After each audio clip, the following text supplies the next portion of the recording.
Imagine carrying a grudge that feels like a backpack stuffed with rocks. Every single day, it's heavy, right? Well, what if I told you the key to dropping that weight, to truly changing your life, isn't some complicated secret, but a single, powerful idea Jesus talked about 2,000 years ago? Stick around, because we're about to unlock it.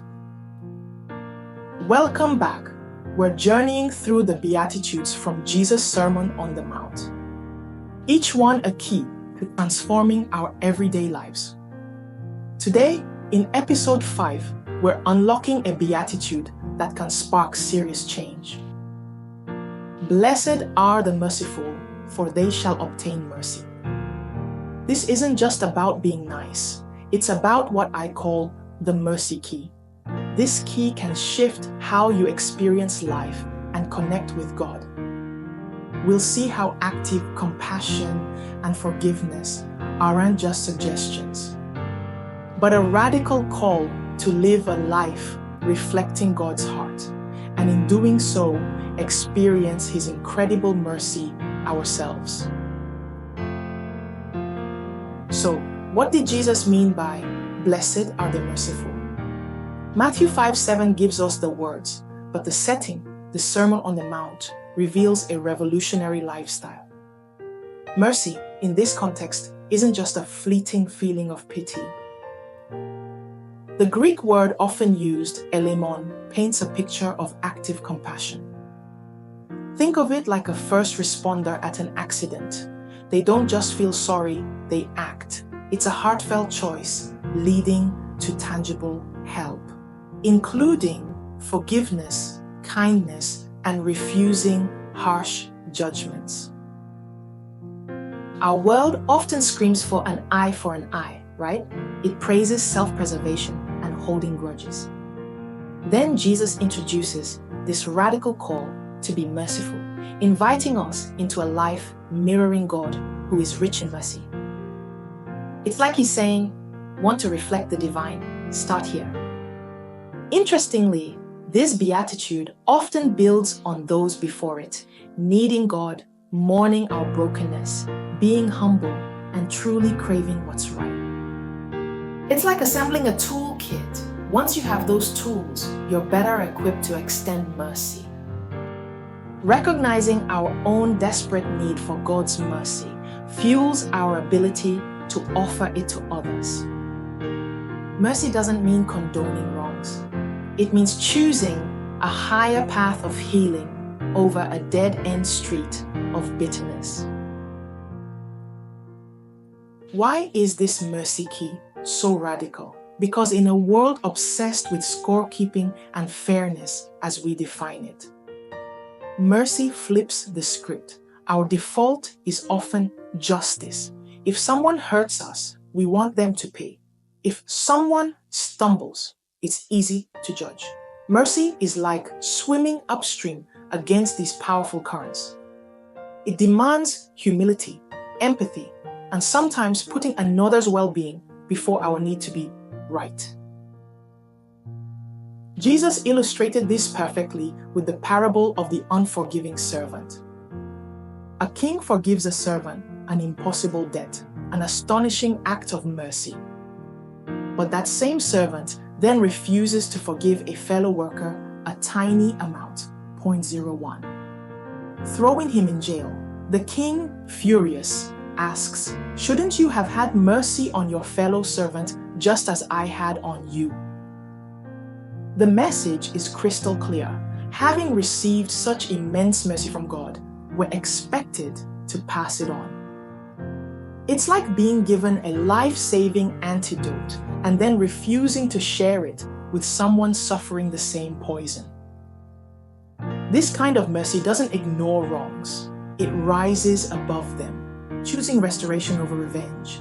It's radical because it offers compassion when the world expects condemnation. Truly a hallmark of a blessed life. Knowing about the mercy key is one thing. Using it daily is where transformation happens. How do we make it practical? First, forgive quickly and repeatedly. Jesus said 70 times 7. Essentially, don't stop. This means actively letting go of hurts, even if there's no apology. Holding on to unforgiveness is like drinking poison and expecting someone else to get sick. Forgiveness, as an act of mercy, frees us.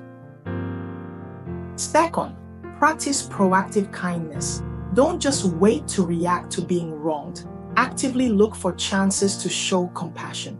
It could be listening to a friend, a generous act, or an encouraging word. Think of it as sprinkling kindness like confetti, brightening the world around you. Third, hold back harsh judgment.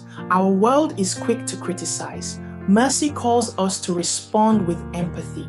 Instead of pointing out flaws, try to understand their unseen battles. It's like choosing to look at someone through a lens of grace rather than a magnifying glass searching for faults. Fourth, let go of grudges and seek reconciliation. Grudges are heavy baggage. Mercy involves consciously releasing them, sometimes even initiating peace, valuing connection over being right.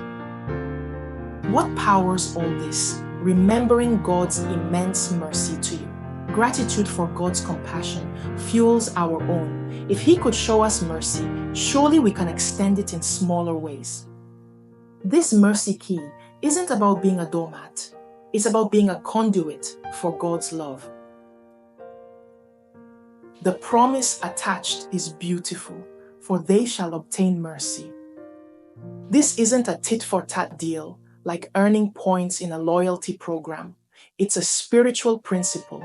A merciful heart naturally aligns us to experience more mercy from God and sometimes, surprisingly, from others. Think of it like planting a garden. When you sow seeds of mercy, you cultivate an environment where mercy flourishes and you get to enjoy its fruit. This happens in two ways. First, a present-day reality. Being merciful cultivates deeper relationships and inner peace. We're not weighed down by bitterness. Showing mercy creates an atmosphere where receiving it becomes more natural. Second, a future hope. The Bible indicates God's ultimate mercy is shown to those who've shown it to others. James 2:13 says, "Mercy triumphs over judgment."